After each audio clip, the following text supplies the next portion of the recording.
오늘 우리에게 주시는 하나님의 말씀은 요한복음 11장 1절부터 27절까지 말씀입니다. 핵심 구절은 25절과 26절 말씀입니다. 제가 읽겠습니다. 예수께서 이르시되 나는 부활이요 생명이니 나를 믿는 자는 죽어도 살겠고 무릇 살아서 나를 믿는 자는 영원히 죽지 아니하리니 이것을 내가 믿느냐. 아멘. 여러분 설 명절 연휴 잘 보내셨나요? 네. 코로나19가 확산되는 것을 막기 위해서 5명 이상은 모이지 못하도록 한 방역 지침 때문에 아마도 지난해 설 명절과 달리 일가 친척들을 제대로 만나지 못한 학생들이 많이 있을 것 같아요. 설날과 추석은 우리 민족 최대의 명절이잖아요. 그런데 코로나19 탓에 지난해 추석부터 올해 설날까지 벌써 2번의 큰 명절을 제대로 누리지 못하는 안타까운 일이 이어지고 있습니다. 조만간 백신 공급이 시작된다고 해도 대부분의 사람들이 혜택을 받기까지는 아무래도 시간이 걸릴 테니까 이런 상황이 올해 추석까지 가는 것 아닌가 하는 좀 걱정이 들기도 하는데요. 한편으로는 또 이런 생각이 들기도 했습니다. 이제 앞으로 가면 갈수록 명절을 맞이한다고 해도 뭐 예전만큼 이런 일가 친척들이 서로를 찾아가고 모이고 뭔가를 기념하고 대화를 나누는 이런 풍경은 갈수록 좀 찾아보기 어렵게 되지 않을까. 그렇게 되면 우리 민족의 좋은 전통인 공동체 의식 그리고 끈끈한 유대관계 이런 것들 그동안 좀 많이 사라지긴 했지만 그래도 이런 절기나 의례를 통해서 계속 이어져 왔던 공동체 전통이 갈수록 빛이 바랄 것 같다. 그리고 가뜩이나 각자 도생에 비루한 삶을 권하는 사회 분위기를 틈타고 개인주의가 더욱 만연해지면 안 되는데 하는 그런 걱정도 좀 들기도 했습니다. 어쩌면 그렇기 때문에 더더군다나 서로를 돕고 배려하고 나누는 그리고 섬기는 그리스도교의 정신과 활동들이 갈수록 더욱 필요하고 중요해지겠다 이런 생각도 들었습니다.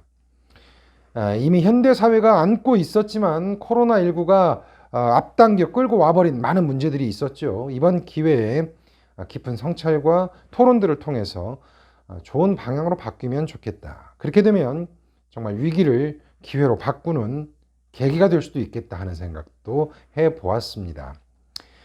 좀 상투적이긴 하지만요. 위기가 곧 기회라는 말처럼 사람을 좀 더 사람 되게 인간을 좀 더 인간답게 하는 그런 고귀한 가치들 그런 가치들을 잃어갈수록 하나님께서 우리에게 불어넣어 주신 하나님의 형상을 되찾게 하시려는 그 하나님의 뜻이 우리 그리스도인들을 통해서 세상 속으로 점점 더 스며들어가고 번져갔으면 좋겠다는 생각을 합니다. 오늘 본문 말씀으로 들어가기 전에요. 여러분께 한 가지 질문을 드리고 시작하겠습니다. 자, 여러분 혹시 라자루스 증후군이라는 말 들어보셨나요? 여러분도 뭐 안전교육을 이미 배우셨거나 앞으로 이제 배우실 텐데 갑자기 심장 박동이 멈춘 사람에게 심폐소생술을 하잖아요. CPR이라고 하는데 그 심폐소생술이 실패했는데도 알 수 없는 이유로 심장의 박동이 되살아나서 의학적으로는 숨진 사람이 다시 살아나게 되는 현상, 그런 현상을 말합니다. 자, 이런 경우가 1982년부터 의학 논문에 38번가량 나왔다고 하는데요.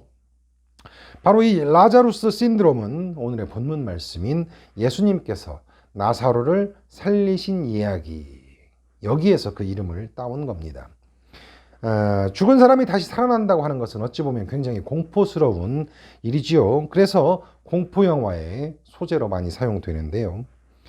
기적이라는 관점에서 본다면 이보다 더 신비하고 황홀한 일은 없을 것 같다는 생각이 듭니다. 공포라고 한다면요, 아마도 살고 싶다는 우리의 가장 깊숙하고 원초적인 욕망이 모든 것이 사라져 버리는 것만 같은 그 죽음과 종이의 양면처럼 붙어 있다, 하나다, 이렇게 느껴지기 때문에 그런 감정을 느끼게 될 것 같고요. 신비라고 한다면 바로 그 삶도 죽음도 우리의 의지나 힘으로는 어떻게 할 수 없는, 그래서 모든 것을 주시고 완성하시는 분은 하나님이시라는 것을 체험하고 실감하게 해주는 일이 있기 때문이 아닐까 싶습니다.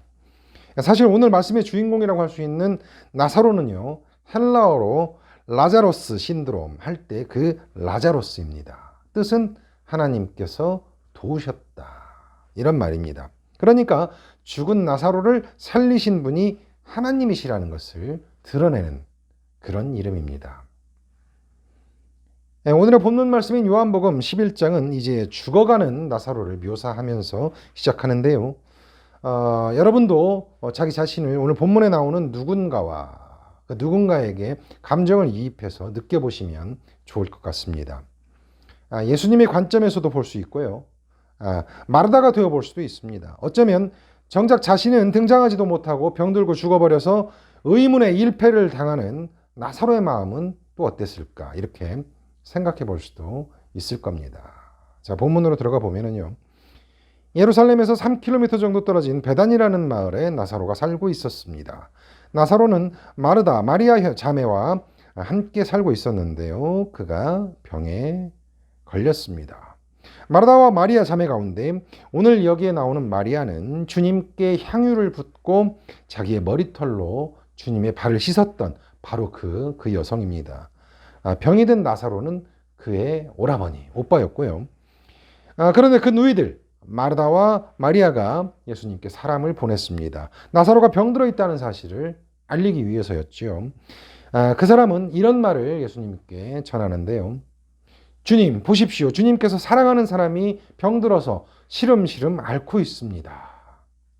그런데 예수님께서는 그 말을 들으시고 이렇게 말씀하십니다. 나사로의 병은 죽을 병이 아닙니다. 오히려 하나님의 영광을 드러낼 병입니다. 나사로의 병으로 말미암아서 하나님의 아들이 영광을 받게 될 것입니다. 자, 사람이 지금 죽어가고 있는데 예수님의 말씀은 참으로 무사태평한 말씀이 아닐 수가 없는 겁니다. 죽을 병이 아니다. 하나님의 영광을 드러낸다. 병 때문에 하나님의 아들이 영광을 받게 될 것이다. 당시나 지금이나 그 말씀을 듣는 사람들이 이해할 수 있는 말은 결코 아닐 것 같아요. 더군다나 예수님께서는 사실 마르다, 마리아 자매 그리고 나사로를 무척 사랑하셨는데요. 아마도 이 가족은 예수님의 아주 든든하고 강력한 후원자들이었던 것으로 짐작할 수가 있습니다. 그런 예수님이라면 나사로가 병들어 있다는 말을 듣고서는 바로 몸을 일으켜서 베다니로 가시는 것이 상식이지 않을까 싶은데, 우리는 이런 것을 인지상정이라고 얘기를 하잖아요. 사람이 마땅히 해야 할 도리라고 할 수 있는데, 그런데 예수님께서는 나사로가 병에 걸려서 알아 누웠다는 말을 들으시고도 계시던 그곳에 이틀이나 더 머무르셨습니다. 그 소식을 듣고도 이틀이나 더 지났으니까 사흘쯤 지났을까요? 그제서야 예수님께서는 제자들에게 다시 유대 지방으로 가자, 이렇게 말씀하시고는 몸을 일으켜서 길을 재촉하십니다. 엉덩이가 무거워도 너무나 무거운 거 아닌가? 무슨 바쁜 일이라도 있으셨나? 성경 말씀은 그 부분에 대해서는 언급하지 않고 있습니다. 이렇게 말씀하신 뒤에 예수님께서는 제자들에게 또 이렇게 말씀하십니다. 우리 친구 나사로는 잠들었습니다. 내가 가서 그를 깨우겠습니다. 나사로는 병이 들었다고 들으셨는데 예수님은 나사로가 잠이 들었다고 말씀하고 계십니다. 그러니까 제자들이 말을 하지요. 주님, 나사로가 잠들었으면 곧 깨어나서 나아지겠군요. 사실 예수님께서는 나사로가 정말로 죽었다는 뜻으로 완곡하게 표현을 해서 잠들었다고 말씀을 하셨는데, 제자들은 그저 나사로가 잠이 들어서 쉬고 있다, 이렇게 말씀하시는 것으로 생각을 한 거예요. 그러니까 예수님께서 다시 제자들에게 설명을 해주십니다. 나사로는 죽었습니다.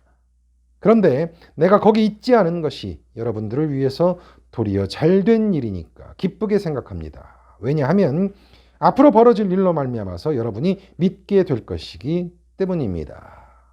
이제 그에게로 갑시다.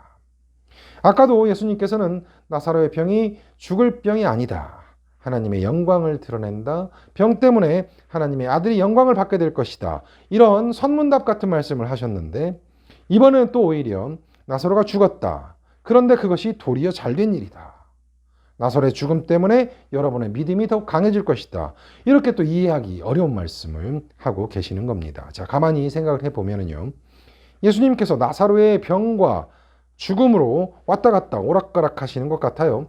죽을 병이 아니라고 하시고서는 이제 와서는 죽었다고 하시고 오히려 그게 더 잘 됐다고 하시니 어쩌면 예수님께서는 나사로가 죽기를 기다리기라도 하신 것 아닌가? 이런 생각까지도 들고요. 아무것도 모르는 사람이 들으면 무슨 사이코패스도 아니고 무슨 말이야 이렇게 생각할지도 모르는 그런 말씀과 행동입니다. 어쨌든 그렇게 예수님께서는 나사로의 집이 있는 베다니로 가셨어요. 가서 보시니까 어떻게 돼 있어요?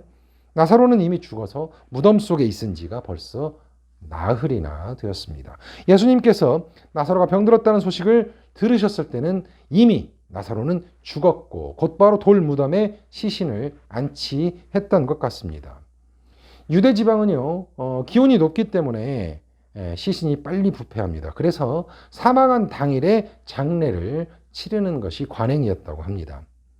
자, 베다니는요, 이렇게 사진에서 보시는 것처럼 예루살렘에서 오리가 조금 넘는 곳이니까 2km, 3km 정도밖에 안 되는 곳인데 예루살렘에서는 천천히 가도 1시간 안에는 갈 수 있는 아주 가까운 거리지요.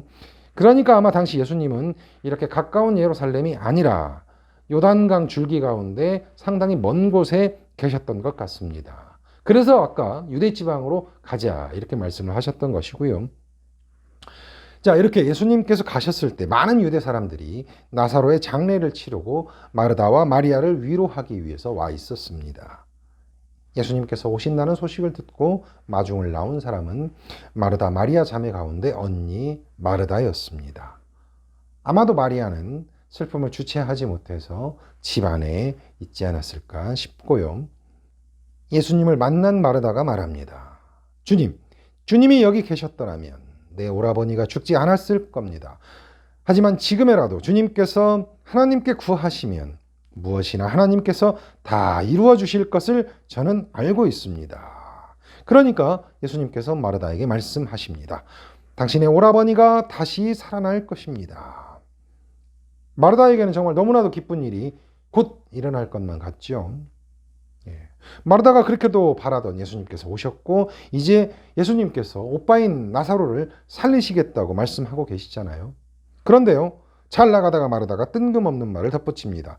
마지막 날 부활 때 그가 다시 살아나리라는 것은 제가 알고 있습니다. 마르다는 당시 자신이 알고 있던 부활 신앙에 따라서 그 마지막 날 여호와의 날, 그 심판의 날에 가서야 나사로가 부활할 것을 말씀하고 있는 것으로 해석하고 있는 바로 그런 구절입니다. 이번에는 마르다가 오락가락하고 있는 것 같아요. 분명히 22절에서는 지금이라도 주님께서 하나님께 구하시면 하나님께서 다 이루어 줄 것이다 이렇게 말해놓고 23절에서 죽은 나사로가 다시 살아날 것이라고 예수님께서 말씀을 하시니까 이제 24절에 와서는 마지막 날에 가서야 부활할 것을 안다고 하잖아요. 자, 마르다는 예수님을 정말 잘 믿고 의지했습니다. 정작 예수님께서 무슨 말씀을 하고 계시는지는 그렇지만 정확히 몰랐던 겁니다. 누구보다 예수님을 잘 아는 것처럼, 누구보다 예수님을 잘 믿는 것처럼 자신하고 남들도 그렇게 인정해 주던 마르다였지만 그의 믿음이 제대로 된 것이 아니었다는 것이 드러난 겁니다. 그러니까 예수님께서는 마르다에게 이렇게 말씀합니다. 마지막 날까지 기다리지 않아도 됩니다. 지금 이 순간 내가 부활이고 내가 생명입니다. 그러니까 나를 믿는 사람은 죽어도 삽니다. 그리고 누구든지 살아서 나를 믿는 사람은 결코 죽지 않습니다. 당신은 이것을 믿습니까? 그러니까 마르다가 예수님께 대답합니다. 예, 믿습니다, 주님. 저는 주님께서 메시아이시고 이 세상에 오시는 하나님의 아들이라는 사실을 처음부터 믿었습니다. 이제는 마르다가 또 제대로 된 고백을 하고 있는 것 같아요. 그렇죠? 네, 대단한 신앙 고백을 한 겁니다. 그런데요, 이제 오늘 살펴볼 본문은 여기까지 끝났지만 마르다는 이 뒤에 나오는 39절에서 죽은 나사로가 안치된 무덤을 막고 있는 돌을 치우라는 예수님의 말씀에 이렇게 또 말합니다. 주님, 이미 악취가 납니다. 죽은 지 나흘이나 되었습니다. 이렇게 말하면서 또다시 주저하는, 두려워하는 이런 모습을 또 보이거든요. 무슨 뜻이냐면 마르다는 누구 못지않게, 아니 누구보다도 확실하게 신앙 고백을 하고 있지만 정작 눈으로 보고 있는 상황이 절망적일 때는 자신의 신앙을 잃어버리고 갈피를 잡지 못하는 전형적인 모습을 보여주고 있는 겁니다. 여러분, 제가 오늘 말씀을 전하면서 처음 시작할 때 예수님, 마르다, 그리고 나사로에게 감정을 이입해서 생각을 해보면 좋겠다고 말씀을 드렸잖아요. 어떻게 느끼셨나요? 어떤 감정이 드셨나요? 예수님과 마르다, 나사로를 통해서 오늘 살아가는 우리에게 주시는 하나님의 음성이 무엇인지 생각해 보겠습니다. 자, 첫째로 우리는 예수님께서 하신 말씀을 통해서 모든 것을 이루시는 분, 은혜를 베푸시는 분은 오직 한 분, 하나님뿐이라는 사실을 알고 고백해야 합니다. 모든 일, 더욱이 그것이 삶과 죽음의 문제 그 자체이거나 삶과 죽음을 가를 정도로 정말 중요한 일이라면 이루시는 분은 오직 하나님 뿐이시기 때문입니다. 우리의 지식과 이성으로는 재래야 수 없는 초자연적이고 신비한 하나님의 섭리를 받아들이고 감사해야 합니다. 오늘 본문 말씀은 예수님께서 함께 계시지 않았기 때문에 죽을 수밖에 없었던 나사로가 예수님과 함께 있을 때 부활해서 새로운 생명을 얻게 되었다는 것을 분명하게 보여주고 있잖아요. 이 말씀을 통해서 우리는 병든 나사로를 살리시겠다는 예수님의 강한 의지를 느낄 수 있었습니다. 이미 목숨이 끊어져 버린, 그래서 죽어버린 나사로도 살릴 수 있는 예수님의 위대한 능력을 확신하게 되었습니다. 그리고 이 죽음의 권세에 사로잡힌 나사로처럼 죽어가는 모든 생명을, 그 모든 생명을 소중하게 생각하시고 그 모든 생명을 살리시겠다는 예수님의 사랑을 더욱 깊이 느낄 수 있게 됐습니다. 그리고 또 한 가지 중요한 사실은요, 바로 병든 나사로를 통해서 본인이나 부모의 죄의 결과가 아니라 하나님의 선한 뜻을 나타내고 주님의 영광을 드러내기 위한 병이 있다는 사실, 그 사실을 분명하게 알게 됐습니다. 특히요, 질병이라는 것은 인간이 스스로의 능력만으로는 극복할 수 없는 그 근원적인 한계, 그 한계라는 사실. 그럼에도 불구하고 그 한계를 벗어날 수 있게 하시는 것이 또한 하나님의 능력이고 영광이라는 사실. 그것은 또한 인간의 노력이나 인간의 공로가 아니라 그저 하나님의 뜻에 따라 주어진 선물이라는 사실을 강조하고 있는 건데요. 인간의 생각만으로, 합리적인 이성만으로, 과학적인 지식과 지혜만으로는 감히 재가나 판단할 수 없는 영역, 하나님만의 신비, 그 초월의 세계가 있다는 사실을 알고 항상 겸손해야 한다. 항상 감사해야 한다. 이러한 사실을 말해주고 있습니다. 자, 둘째로요. 예수님을 향한 마르다의 믿음이 칭찬할 만하긴 하지만 하나님을 알고 예수님을 아는 지식이 부족해서 진정한 믿음, 진정한 신앙에는 이르지 못했다는 것을 보여주고 있습니다. 우리는 흔히 믿음은 지식과 아무런 관련이 없다고 생각하는 경향이 있습니다. 많습니다. 아니 어쩌면 지식이 많으면 믿음이 약해진다거나 지식과 믿음은 오히려 정반대에 있는 것처럼 생각하는 사람들 적지 않은 것만 같아요. 그런데 오늘 말씀에 나오는 마르다를 통해서 우리가 알 수 있는 것은 아무리 신앙심이 깊다고 해도 진정한 믿음의 사람이라고 자타가 공인하는 사람이라고 해도 그 믿음이, 그 신앙이 삼위일체 하나님을 제대로 아는 지식에 이르지 못하면 결코 삶 속에서 제대로 된 신앙인으로 살지 못하고 흔들리고 넘어질 수 있다는 겁니다. 자, 마르다는 당시에 마지막 날 여호와의 날에 죽은 사람이 부활한다는 당시의 부활신앙을 가지고 있었습니다. 하지만 하나님이신 예수님께서 실제로 죽은 사람을 살리시고 그렇게 죽은 사람을 살리신 것처럼 예수님도 부활하실 것이라는 사실을 알지 못했습니다. 그러니까 예수님 자신이 부활이시고 생명이시라는 사실, 주님께서 오시는 마지막 날에 하나님의 백성들이 부활해서 영원한 기쁨을 누리는 것뿐만 아니라 예수님을 믿으며 살아가는 하나님의 백성들은 삶의 모든 순간 속에서 예수님과 함께 새롭게 부활한 삶을 살면서 영원한 생명을 누릴 수 있다는 사실, 영원한 하나님 나라를 누리며 살 수 있다는 사실은 몰랐던 겁니다. 마르다의 믿음은 하나님을 제대로 알지 못했던, 예수님을 제대로 알지 못했던 당시의 이스라엘 백성들의 수준을 넘지 못했다는 사실을 우리는 오늘 말씀을 통해서 알 수 있습니다. 예수님께서 항상 성부 하나님과 동행하며 살아가셨던 그 삶을 보고서도 부활의 능력을 직접 체험하지 못했기 때문입니다. 그저 머리로만, 입으로만 신앙 고백에 그쳤기 때문인데요. 우리는 마르다를 통해서 하나님을 향한, 예수님을 향한 믿음은 예수님과 하나님과의 관계를 회복해 나가면서 끊임없이 질문하고 음성을 듣고 배우고 알아가면서 몸과 마음과 영혼에 새기는 그런 과정이 필요하다는 사실을 깨닫게 됩니다. 자, 셋째로요. 우리는 예수님을 만나지 못해서 죽어가던 나사로, 예수님과 함께 하지 못해서 죽어버린 그 나사로를 우리 스스로의 모습을 비추는 거울로 삼아야 합니다. 요한복음 11장 전체를 보아도 나사로는 자신의 생각을 드러내지 않습니다. 단 한마디 말도 하지 않아요. 왜냐하면 이미 병들어 있었고 죽었기 때문에 그렇습니다. 단지 나사로야 나오너라 하는 예수님의 말씀 한마디에 죽었던 나사로가 무덤에서 나오는 모습만 우리는 본문의 다음 구절들 가운데서 볼 수가 있을 뿐입니다. 그런데요, 우리가 그 나사로가 한번 되어볼까요? 그 나사로가 이 성경 말씀 속에서 드러내지 못했던 생각과 말과 행동에 우리의 마음을 열고 한번 공감을 해보시기 바랍니다. 자, 병들어 앓아 누워있던 나사로는 얼마나 외롭고 고통스럽고 슬프고 아팠을까. 죽음이라는 사람으로서는 극복하려야 극복할 수 없는 그 마지막 한계 상황을 앞두고 나사로는 얼마나 절망스러웠을까. 끝내 예수님을 만나지 못하고 예수님과 함께 살아가는 기쁨을 누리지 못하고 죽음에 빠져버린 나사로가 온몸으로 감당해야 했을 그 한없는 절망, 생명의 기운을 잃어버린 채 아무것도 아닌 존재, 시신이 되어버린 그의 모습을 상상해 보시기 바랍니다. 정말 너무도 두렵고 떨리는 일이잖아요.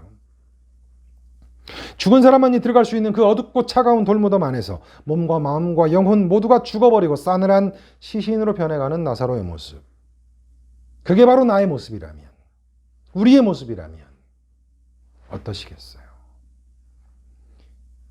예수님을 떠나서 예수님과의 관계가 끊어져 버린 모습. 그것이 바로 죽은 나사로의 모습입니다. 살아있는 생명으로서의 존엄성, 인간의 존엄성을 잃어버리고 그저 의미 없는 존재가 되어버린 나사로처럼 부활이시고 생명이신 예수님과 함께 있기만 하면 영원한 기쁨의 나라, 그 하나님의 나라를 누리면서 살아갈 수 있는데도 예수님과 함께 생명을 누리지도 못하고 예수님과 함께 생명을 살리는 일에 나서지도 못하고 내 안에만 갇혀서 잠들어 있고 죽어있는 존재와 같은 삶을 살고 있는 것은 아닌지 우리 자신을 점검해 봐야 합니다. 그죠? 세상이 욕망하라고 부추기는 그 부질없는 욕망을 마치 내 것인 양 욕망하면서 각자 도생의 삶 속에서 아등바등하는 것은 아닌지, 주님께서 명령하신 이웃을 사랑하며 살아가는 그 가치 있는 삶, 의미 있는 삶을 저버리고 살아가는 것은 아닌지 우리는 냉철하게 따져봐야 합니다. 온몸에 붕대를 감은 채 스스로의 힘과 의지로는 움직일 수조차 없고 손발은 천으로 감겨 있어서 다른 이들을 안아줄 수도 없고 얼굴은 수건으로 싸매어 있어서 다른 이들을 볼 수도 없고 보지도 못하는 나사로와 같은 존재들은 아닌지 우리는 꼼꼼히 살펴보아야 합니다. 하나님의 백성의 삶을 잃어버렸던 당시 이스라엘 백성들에게, 하나님을 제대로 알지 못했던 마르다에게, 예수님과 함께 살지 못하고 죽어버린 나사로에게 예수님은 지금 이 순간도 호소하고 계십니다. 죽은 나사로를 살리시는 예수님은 심폐소생술 자체입니다. 예수님이 부활이시고 생명이시기 때문입니다. 그런 예수님께서 심폐소생술이신 겁니다. 부활이고 생명이신 예수 그리스도를 따라서 하나님 나라의 백성에게 모든 은혜를 아낌없이 베푸시는 그 하나님의 놀라운 사랑에 감사하면서 살아가라고, 그래서 모든 생명을 살리고 모두가 함께 평화를 누리는 하나님의 일, 하나님께서 행하시는 그 신비와 기적에 우리가 모두 참여해서 그것을 이뤄내라고 예수님께서는 오늘도 여러분과 저에게 간절하게 호소하고 계십니다.